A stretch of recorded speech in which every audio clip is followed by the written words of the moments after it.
तो दोस्तों, आप सभी का स्वागत है एनीमे की इस दुनिया में। तो इस एपिसोड की स्टार्टिंग में हम लॉर्ड के बड़े भाई एल्बर्ट को देखते हैं, जो कि इस देश का सेकंड प्रिंस होता है। वो तैयार होकर लॉर्ड के पास जा रहा होता है और यह देखकर ग्रीमो लॉर्ड के कपड़े के अंदर छुप जाता है। अगले सीन में हम देखते हैं कि एल्बर्ट अपने मैजिक की प्रैक्टिस कर रहा होता है, जहां वो टारगेट्स पर अपने मैजिक से फायर करता है और यह देखकर सभी मेट्स और सर्वेंट्स उसकी तारीफ करते हैं। वाह वाह वाह वाह महाराज, आप तो कितने अच्छे हो। हो आगे ग्रीमो जब उसके बारे में पूछता है तो लॉर्ड उसे बताता है कि एल्बर्ट काफी स्मार्ट है और तो और वो फ्यूचर किंग बनने की भी पूरा लायक है और वो कभी कभार मुझे अपने साथ ट्रेनिंग करने के लिए बुला लेता है। इसके बाद अब लॉर्ड की बारी होती है और वो सोचता है कि मुझे किंग बनने का कोई शौक नहीं है और इसीलिए अगर मैंने अपनी पावर का 1% भी दिखाया ना तो ये लोग भी मुझे किंग बनने की रेस में डाल देंगे और मुझे तो सिर्फ मैजिक सीखना है और कुछ नहीं। बस इतना बोलकर लॉर्ड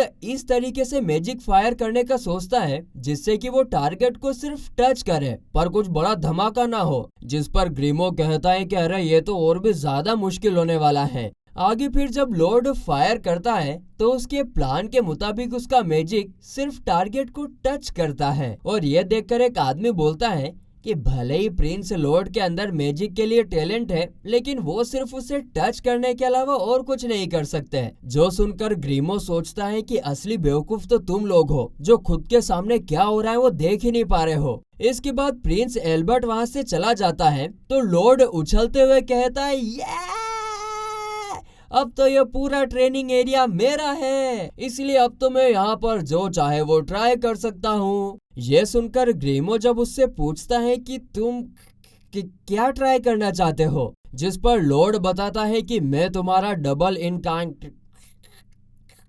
इनकांटेशन ट्रिक यूज करना चाहता हूँ। ये सुनकर ग्रीमो काफी ज्यादा हैरान हो जाता है और कहता है कि ऐसा करना तो नामुमकिन है और ये ट्रिक तो सिर्फ डीमन ही यूज कर सकते हैं क्योंकि हमारे पास एक से ज्यादा मुंह होते हैं। तो लॉर्ड उससे कहता है कि अरे मैं ये पहले से जानता हूँ और इतना कहकर वो ग्रीमो को अपनी बॉडी के अंदर एब्जॉर्ब कर लेता है। जिसके बाद ग्रीमो अब उसकी हथेली से निकलकर बोलता है कि क्या तुम पागल हो, आज तक किसी ने भी जानबूझकर एक डीमन को अपनी बॉडी के अंदर डालने की कोशिश नहीं करी है। लेकिन लॉर्ड उसकी बातों को इग्नोर करके उसे अपने साथ स्पेल बोलने के लिए कहता है। लेकिन 2 मिनट बाद ही ग्रीमो तो चिल्ला उठता है, अरे भाई साहब तुम ये कौन सा स्पेल यूज कर रहे हो, जिस पर लॉर्ड कहता है कि इसे स्पेल स्टैकिंग कहते हैं। इसका इस्तेमाल करके मैं काफी सारे अलग अलग स्पेल्स को एक साथ कम टाइम में यूज कर सकता हूँ और अभी मैं कुछ 100 के आसपास स्पेल्स यूज करने वाला हूँ। बस इतना कहते ही लॉर्ड अचानक से ग्रीमो के मुंह से भी बोलने लगता है और कहता है कि अभी मुझे दोनों के मुंह से एक साथ बोलना पड़ेगा। इतना कहकर वो अपना स्पेल पढ़ना शुरू कर देता है, लेकिन इसे ग्रीमो के पसीने निकलने लग जाते हैं क्योंकि वो तो लाइफ में पहली बार ऐसा कुछ देख रहा था जहाँ पर पूरे अलग अलग तरह के मैजिक एक साथ मिक्स हो रहे हो। और फिर जब लॉर्ड अपना मैजिक फायर करता है तो वहाँ से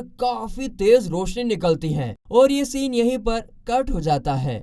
अगले सीन में हम दूसरी तरफ एल्बर्ट को देखते हैं, जहाँ एक सर्वेंट उससे पूछता है कि आप प्रिंस लॉर्ड में ऐसा क्या देखते हो जो उसे इतना ज्यादा भाव देते हो। हाँ, माना कि उसके अंदर थोड़ा बहुत टैलेंट है, लेकिन वो सिर्फ एक बच्चा है। जिसके जवाब में एल्बर्ट कहता है कि तुम लोगों के पास टैलेंट को पहचानने की काबिलियत नहीं है। उस टाइम लॉर्ड के अटैक ने सभी टारगेट्स को बिल्कुल एक तरीके से हिट किया था और इसका मतलब तो यही हो सकता है कि उसने ऐसा जानबूझ के किया था। वो एक जीनियस है और इसीलिए हो सकता है कि बड़ा होकर वो ग्रैंड सेज बन जाए और इसीलिए फ्यूचर किंग होने के नाते मुझे उसे अपनी तरफ रखना होगा। ये सुनकर सब लोग तालियां बजाने लगते हैं। वाह वाह वाह वाह, क्या बात है महाराज। आगे एल्बर्ट कहता है कि हो सकता है कि अभी तक लॉर्ड ने सभी टारगेट्स को डिस्ट्रॉय कर दिया होगा, जिस पर एक आदमी हंसते हुए क्या बात कर रहे हो, सच में, नीचे ग्राउंड की तरफ देखने जाता है। मगर तभी वो देखता है कि आसमान पूरी तरीके से काला हो गया था और वहीं इस तरफ ग्रीमो तो डर के मारे काफी जोर जोर से कांप रहा था और हम देखते हैं कि लॉर्ड के मैजिक से आसमान के अंदर एक छेद बन गया था जिससे पूरा का पूरा अंतरिक्ष दिख रहा था। और तभी फिर लॉर्ड अपनी आंखें खोलता है और अचानक से ये देखकर घबरा जाता है और इसीलिए जल्दी जल्दी उसे ठीक कर देता है, जिससे वापस से दिन हो जाता है।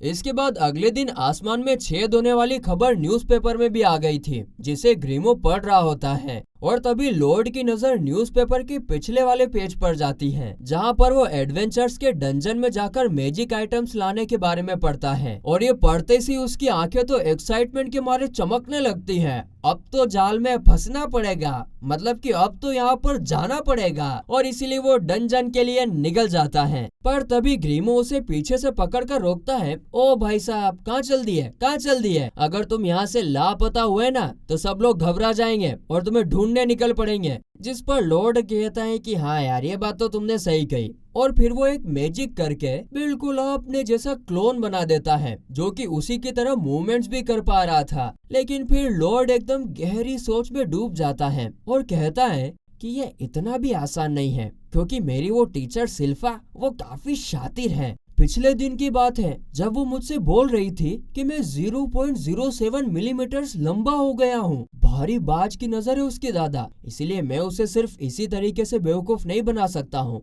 लेकिन मेरे पास एक आइडिया है। जिसके बाद लॉर्ड वहां से निकल जाता है और हम देखते हैं कि लॉर्ड ने ग्रीमो को उसके क्लोन के अंदर डाल दिया था। साथ ही वो यहाँ पर उससे बात भी कर पा रहा था। आगे लॉर्ड उससे कहता है कि सिल्फा पर नजर रखना और बस मेरे बनने का नाटक करना, जिस पर ग्रीमो हाँ में जवाब देता है कि ठीक है साहब। तो वहीं इस तरफ ग्रीमो सोचता है कि यार ये क्लोन तो एकदम परफेक्ट है, साथ ही इसके अंदर मैजिक सर्कुलेशन भी हो रहा है, इसीलिए इसका फायदा उठाकर मैं जो चाहे वो कर सकता हूँ। मगर तभी लॉर्ड उससे कहता है कि मुझे सच में काफी ज्यादा खुशी है कि तुम मेरे साथ हो। देखो मैं तुम पर भरोसा कर रहा हूँ, इसीलिए प्लीज तुम इसे कभी मत तोड़ना। अब ये सुनकर तो ग्रीमो हमारा इमोशनल हो जाता है और उसकी आंखों से आंसू निकलने लगते हैं और इसीलिए वो शर्मा के बल खा के शर्मा जाता है। तो वहीं इस तरफ लॉर्ड सोचता है कि मैं महल से बाहर तो आ गया हूँ, लेकिन डंजन कहाँ पर ढूंढूं? पर तभी वो पीछे एक लड़की को देखता है जिसके पीछे कुछ ऑर्क मॉन्स्टर्स पड़े हुए थे। पर तभी वो लड़की एकदम गहरी सांस लेकर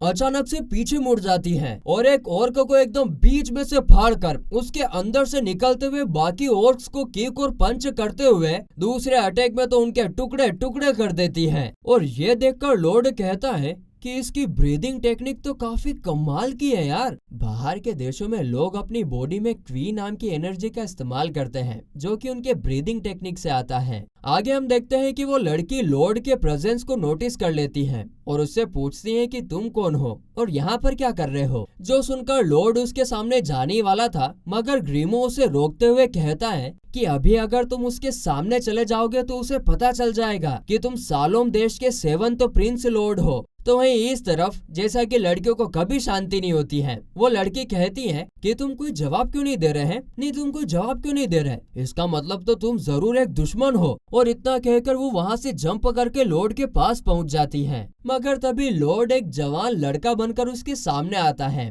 और कहता है कि मेरा नाम रॉबर्ट है। और उसको देखते ही उस लड़की के तूने मारी एंट्री यारे दिल में बजी घंटी यारे टंग टंग टंग, उसके दिल की घंटी बज जाती है और वो शर्म के मारे अपना मुंह छुपा लेती है। इस तरफ लॉर्ड सोचता है हश, अच्छा हुआ मैंने डबल स्पेल का इस्तेमाल करके एल्बर्ट और मेरी बॉडी को मिला लिया और इस बॉडी में ट्रांसफॉर्म कर लिया। फिर आगे वो लड़की कहती है कि मेरा नाम ताओ है और मैं एक बी रैंक की एडवेंचरर हूँ। हम देखते हैं कि मन ही मन ताओ के मन में लड्डू फूट रहे थे और वो सोच रही थी यार ये लड़का तो कितना हॉट है। कितने दिनों से मैं एक अच्छे लड़के को ढूंढ रही थी पर आज तक मुझे कोई नहीं मिला, मगर लगता है कि आखिरकार मेरा टाइम आ गया है और इसीलिए मैं इसे अपना बॉयफ्रेंड बनाने वाली हूँ। तभी लॉर्ड उससे पूछता है कि वैसे मैं सोच रहा था कि हम एक साथ एक डंजन के अंदर जाते हैं, जिस पर ताओ तुरंत मान जाती है हाँ चलो चलो चलो।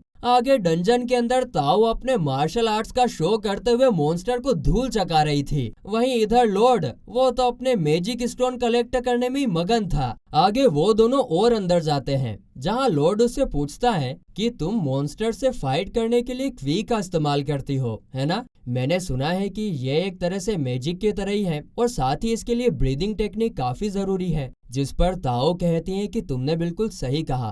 क्वी ट्रेनिंग में सबसे ज्यादा जरूरी ब्रीदिंग टेक्निक ही होती है। तुम्हें अपनी ब्रीदिंग टेक्निक का इस्तेमाल करके क्वी को अपनी पूरी बॉडी में सर्कुलेट करना होता है, जिससे कि तुम्हें एक नॉर्मल इंसान से कई गुना ज्यादा पावर मिलती है। हाँ, लेकिन क्वी को सिर्फ फील करने के लिए भी काफी सालों की ट्रेनिंग लगती है। तभी जब वो लॉर्ड की तरफ देखती है तो पहले से क्वी टेक्निक के ब्रीदिंग का इस्तेमाल कर रहा होता है। ये देखकर ताओ एकदम हैरान हो जाती है, जिस पर लॉर्ड कहता है कि अरे तुमने जैसा किया था मैं उसी की प्रैक्टिस कर रहा हूँ। तभी ताओ उससे कहती है कि अरे तुम ऐसा नहीं कर सकते, क्योंकि तुम्हारी बॉडी के लिए ये एक नई चीज है और इससे तुम्हारे लंग्स भी खराब हो सकते हैं। मगर तभी लॉर्ड इससे काफी ज्यादा खुश हो जाता है और कहता है कि मैं अपनी बॉडी में मैजिक के अलावा एक दूसरी एनर्जी को फील कर पा रहा हूँ, मैं ना ये जरूर सीखूंगा। और ये सुनकर ताओ कहती है कि अगर तुम सच में सीखना चाहते हो तो मैं तुम्हारी मदद करूंगी। तो वहीं दूसरी तरफ क्लोन लॉर्ड यानी कि ग्रीमो के पास सिल्फा पहुंच गई थी, जिसे देखकर वो एकदम शॉक हो जाता है। तो वहीं इस तरफ ताओ एक अटैक से एक मॉन्स्टर को मारते हुए कहती है